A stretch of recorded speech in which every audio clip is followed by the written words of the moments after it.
gente. Terminado, agradeço aos palestrantes, né, muito esclarecedoras. Acho que essas de seguros aqui, tem muita gente que tinha dúvidas e vão ter mais dúvidas. Nós vamos ler agora o nosso momento de perguntas. Né? Vamos procurar fazer perguntas, não comentários, ok? Então, perguntas diretas e os nossos palestrantes vão responder.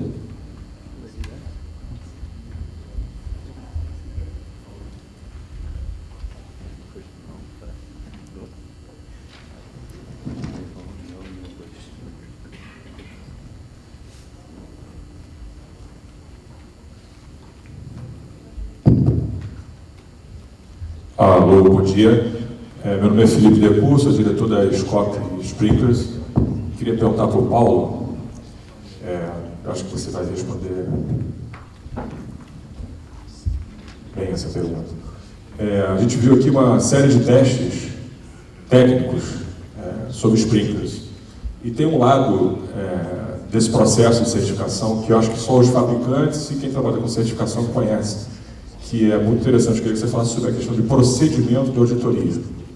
Porque hoje em dia, por exemplo, uma certificadora ela tem a liberdade de realizar esses testes uma vez por ano ou 2 vezes por ano. Ela pode impor ao fabricante que faça uma série de autotestes. Então ele pode falar, eu venho aqui uma vez por ano, mas no meio do ano você tem que fazer uma série de autotestes e me comprovar. Uma certificadora pode ou não exigir ISO 9000 no processo de produção, que é essencial. Isso não está na norma, nenhuma norma. Na norma estão os testes. Então, eu queria que você falasse um pouco sobre a importância do procedimento de auditoria, que eu acho que o público em geral não conhece, e se andarmos para frente com esse processo junto ao Inmetro, como funcionaria isso? Quer dizer, o Inmetro ele aprova uma norma, por exemplo, na ABNT, que tem que ser no Brasil, e aprova também e formaliza um procedimento de auditoria para que as certificadoras aprovadas pelo Inmetro sigam esse procedimento? Obrigado. Obrigado pela pergunta, Felipe. Na verdade, Felipe, para cada um dos programas de avaliação da conformidade que o Inmetro desenvolve e implanta, a gente usa uma base normativa básica. Essa base normativa ela é composta necessariamente por 2 documentos. Um que nós chamamos de Requisitos Técnicos da Qualidade, RTQ. Esse documento ele define quais são os requisitos técnicos que um produto ele tem que atender. E aí, claro, esses requisitos técnicos eles são avaliados por meio da definição de ensaios, como no caso esses que foram colocados aqui. Achei interessante a definição dos ensaios que seriam essenciais. O Paris comentou sobre ensaios que deveriam ser feitos necessariamente para a gente poder avaliar o sprinkler. Então, esse RTQ, ele define que requisitos técnicos são esses. Agora, tem um segundo documento, que nós chamamos de Requisitos de Avaliação da Conformidade, que é o chamado RAC. Esse RAC, ele define as regras que vão reger aquele programa de avaliação da conformidade. Uma dessas regras é a definição de quantas e em que momento que essas auditorias elas devem ser realizadas pelos organismos de certificação acreditados pelo Inmetro. Então, existe uma regra que tem que ser seguida por todos os organismos de certificação. E eles, mais tarde, eles vão ser avaliados, os nossos organismos, eles são auditados pelo acreditador, pelo próprio Inmetro, uma outra área do Inmetro, se essas regras elas estão sendo cumpridas.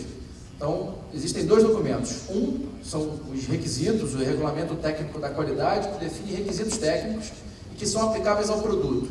E o segundo documento, Requisitos de Avaliação da Conformidade, que define as regras que vão reger o programa. Auditorias, de quanto em quanto tempo o organismo de certificação tem que retirar uma amostra de um produto do mercado e levar aquela amostra para ensaio no laboratório acreditado. E esse organismo ele é avaliado, ele é auditado anualmente pela área de acreditação para saber se essas regras elas estão sendo cumpridas. Então, aquilo que vai ser seguido por um organismo tem que ser seguido por todos que se acreditarem para esse escopo especificamente. Todos eles seguem as mesmas regras. Com relação à tua segunda pergunta, que agora você pode repetir, por favor? Eu acho que você respondeu, cara, como funcionaria no Inmetro essa questão do procedimento.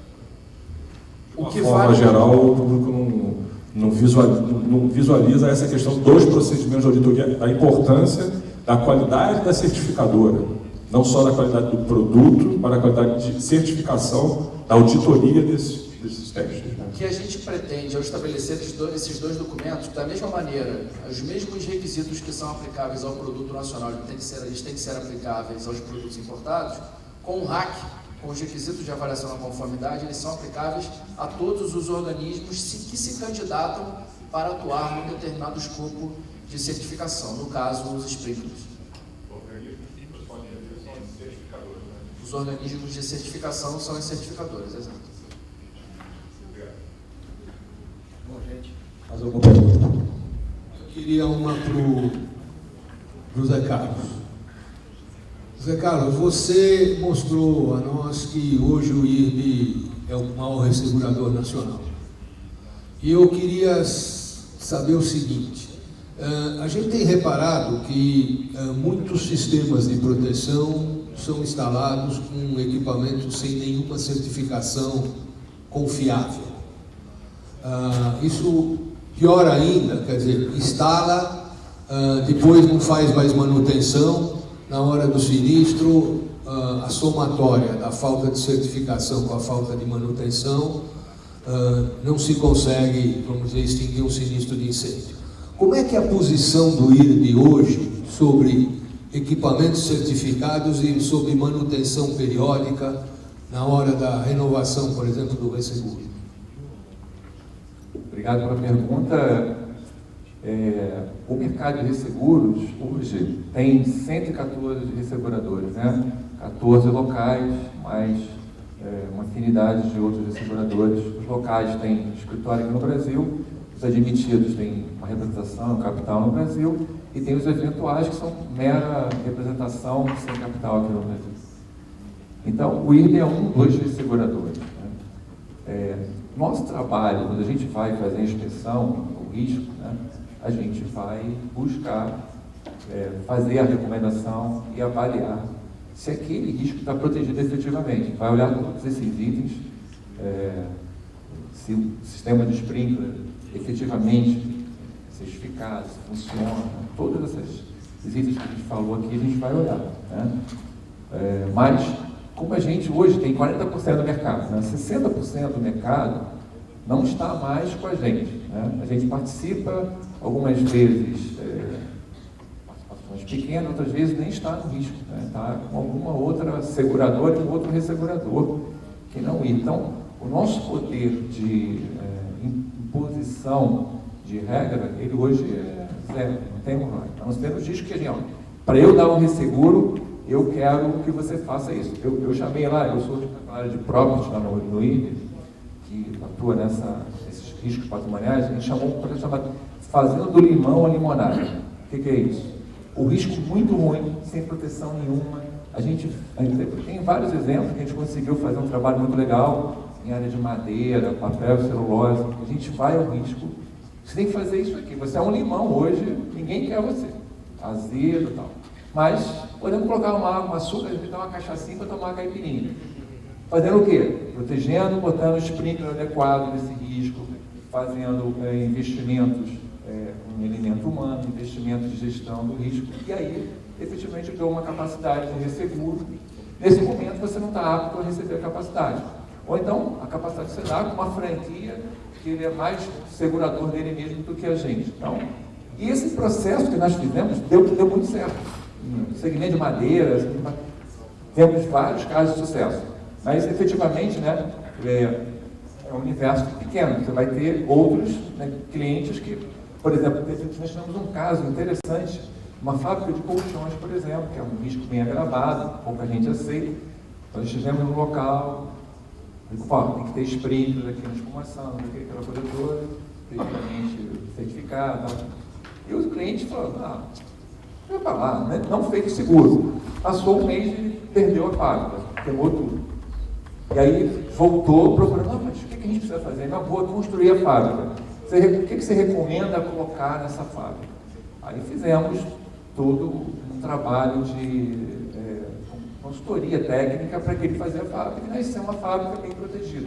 E e hoje ele tem seguro normalmente, não teve mais nenhum problema. Então, mas o nosso poder hoje ele é pequeno em função de não ter uma regra, até conversando um pouco até com o Mark, ele estava falando que no mundo todo não tem uma regra de seguro, a regra é mais governamental, né? E aí os órgãos que exigem, porque antigamente nós tínhamos uma regra de seguro que era impositiva, né? Então aí. Ok, mais alguma pergunta? Bom, eu vou fazer uma pergunta para o Pérez, que eu acho que muitos de nós aqui presentes temos curiosidade de saber, né?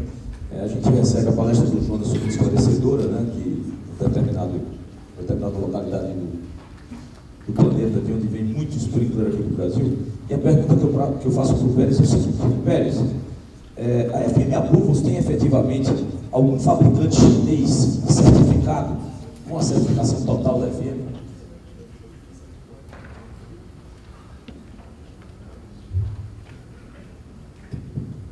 Thank you. FM Approvals has worked with several manufacturers over the last few years to test their sprinklers. As we speak, none of the sprinklers have been able to pass all of our tests. So there are no FM approved sprinklers manufactured by a Chinese organization.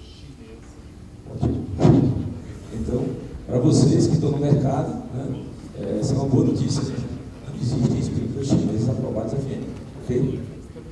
Não podemos confundir, não existe. Mais alguma pergunta, gente?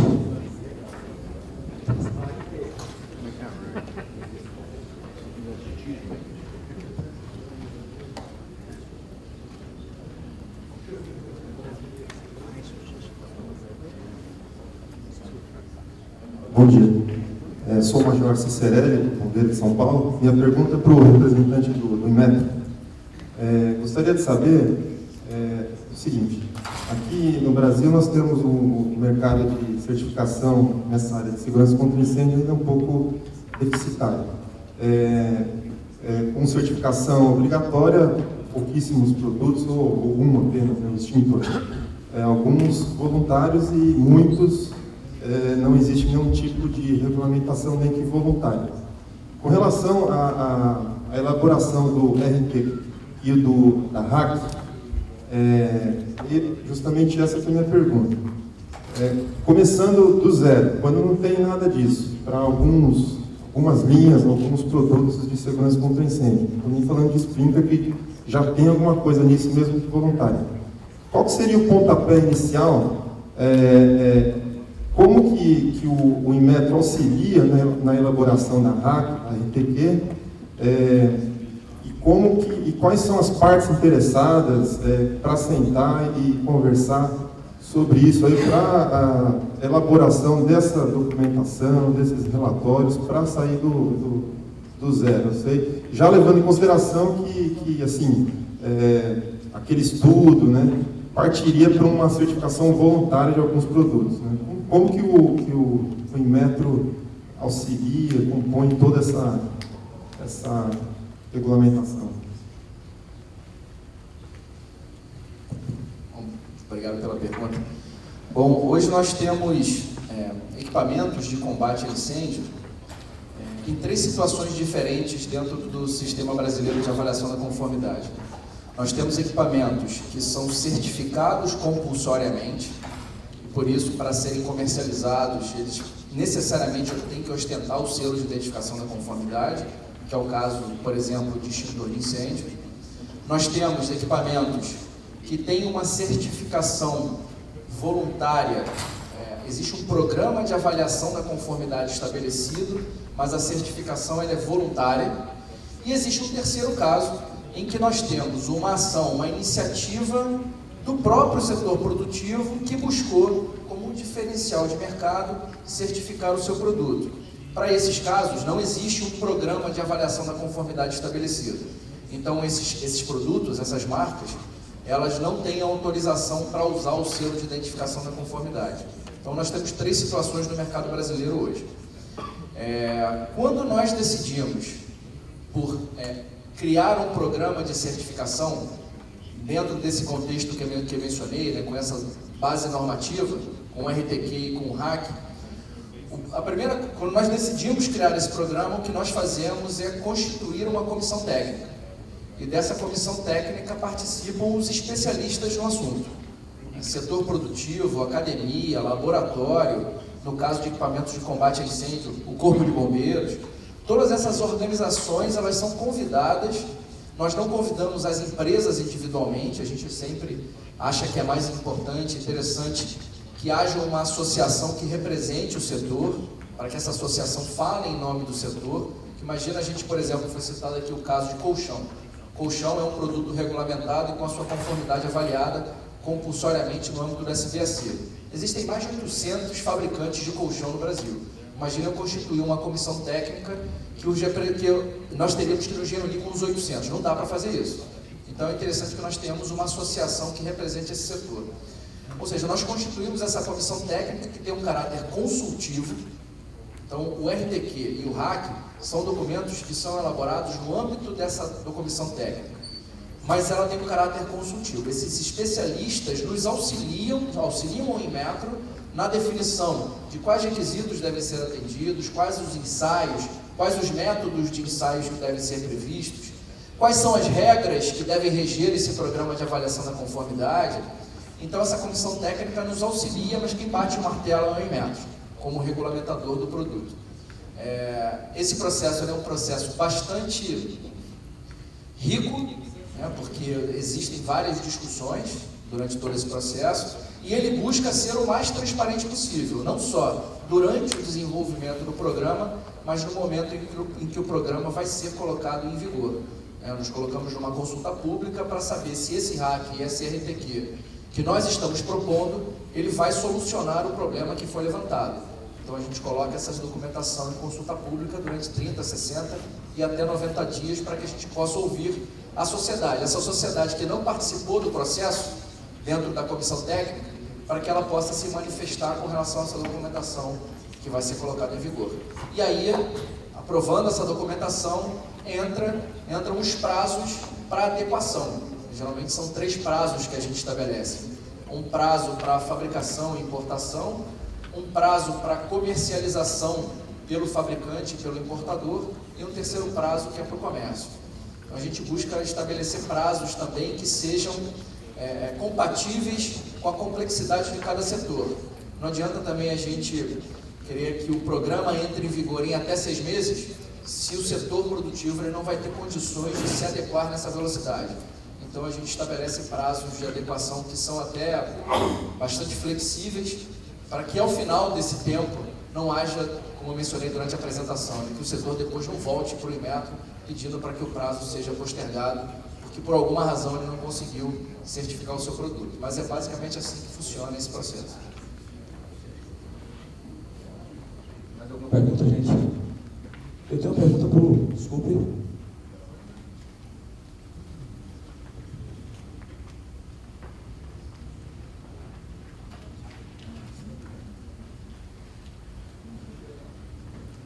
Pergunta para o Zé Carlos, da área de seguros.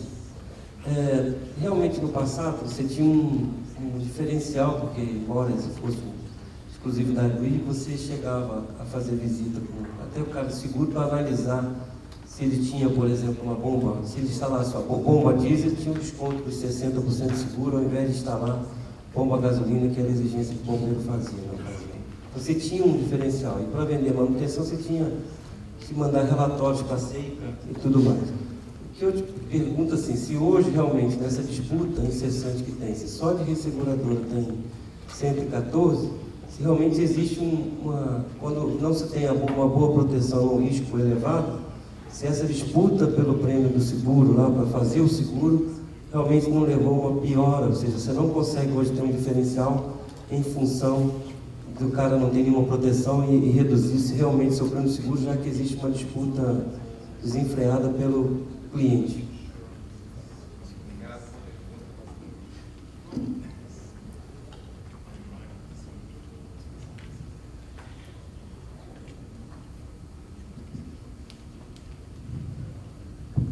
Ok, muito obrigado pela pergunta. O mercado hoje, para você ter uma ideia, as taxas médias do mercado de seguro de property caíram de 2007 para cá 75%. Ou seja, estou cobrando um quarto do que cobrava há 6, 7 anos atrás. Okay? A competição, ela gera algumas anomalias, né? Natural. Exigir a boa proteção adequada, né? Split certificado, bomba diesel, reserva, todo aquele rol de regras que a circular 006, né? Que estava vigente até 2006, foi extinta, né, pela SUSEP, é um norte, né? Ali é o norte, né? E a gente, claro, vai aperfeiçoando.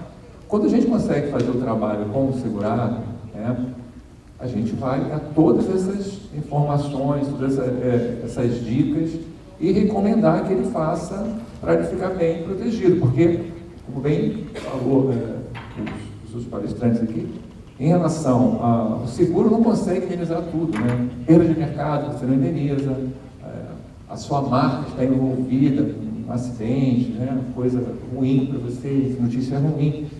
Várias coisas, o seguro para ele é interessante estar protegido. Mas até eu brinco um pouco, às vezes, as empresas, os empresários, são um pouco como nossos filhos. Fala assim, filho, não coloca a mão na tomada que dá choque. Né? Mas ele vai botar a mão lá, porque ele quer ter a experiência dele. Ele bota, deu choque, aí, realmente, como eu comentei no caso, tem que fazer essa proteção assim, assado. Não fez, perdeu a fábrica, não tinha seguro, perdeu. Aí, agora eu quero fazer tudo bonitinho. Então o mercado está numa fase de aprendizado. As seguradoras, né, algumas já apanharam bastante, saíram do mercado. Né? Outras ainda insistem, mas estão meio assim. Eu entendo que isso vai arrumar um período, né? Eles vão entender que tem que fazer, para dar um preço adequado, tem que estar efetivamente protegido. E aí incentivar a que se faça a proteção adequada. No momento atual ainda tem uma competição muito grande. Especialmente porque eu ainda acho que ainda falta para as seguradoras melhorar a qualidade dos subscritores deles. Eu acho que é um pouco, a disputa mais pelo preço, é 10, é 15, é 5. Então, ao invés de fazer um trabalho mais técnico de recomendar, ir lá no cliente, ver se realmente ele faz, se ele não faz, ao invés de ficar disputando pelo preço. Mas é um aprendizado. Eu acho que a gente não volta ao mercado antigo de regra impositiva do mercado de seguros. Não vai ter regra do mercado de seguros. Talvez tenhamos uma regra do governo, do corpo de bombeiro, mais dura, uma regra ABNT, que tem que ser um pouco mais adequada ali, tem que ser seguida, senão não vai conseguir a aprovação dos órgãos que licenciam a empresa, enfim. Mas o seguro vai apanhar, vai estar pagando a conta aí. Até agora está pagando a conta. Então, vai durar um tempo. A minha bola de cristal aqui diz que em 2017 melhora um pouco. Mas até lá vamos sofrer um pouquinho ainda. Alguma pergunta mais, gente? Eu tenho para finalizar aqui com o Jonas. Acho que é importante, a gente não pode sair desse debate sem falar qual é a expectativa, Jonas, dos fabricantes e distribuidores de sprinklers no Brasil, principalmente no cenário político que se instala para os próximos 4 anos e avante. Em termos de mercado, a gente não prevê um 2015 tão positivo. Eu acho que é um ano que parece ser difícil. O trabalho que está sendo feito hoje é de tentar organizar para que a gente possa ter um crescimento ordenado dos anos que se seguem. A gente internamente trabalha para 2016 como sendo um ano de retomada. Acho que 2015 ainda tem economicamente uma situação complicada, o PIB não está ajudando em absolutamente nada, a gente não observa um crescimento dos investimentos em projetos, em novos empreendimentos. Eu acho que isso ainda tem alguns fatores para ficarem um pouco mais claros para a gente conseguir enxergar. Mas tem muito mercado. A gente vê o seguinte, tem um outro dado que a gente não cheguei a colocar aqui, que se você pega os estados que concentram, acho que 4 estados concentram 60% do PIB, alguma coisa assim, e o mercado ele está concentrado, 2 estados têm 70% do mercado. Então a gente mostra o seguinte, se a gente tem legislação, a legislação conseguir alcançar o maior número de estados, a gente tem um mercado que tem a crescer, independente do mercado nacional. A gente tem formas de olhar, mas isso ainda demora um pouco, mas em 2016 eu acho que é um ano que a gente já consegue ver uma luz no fim do túnel. Obrigado.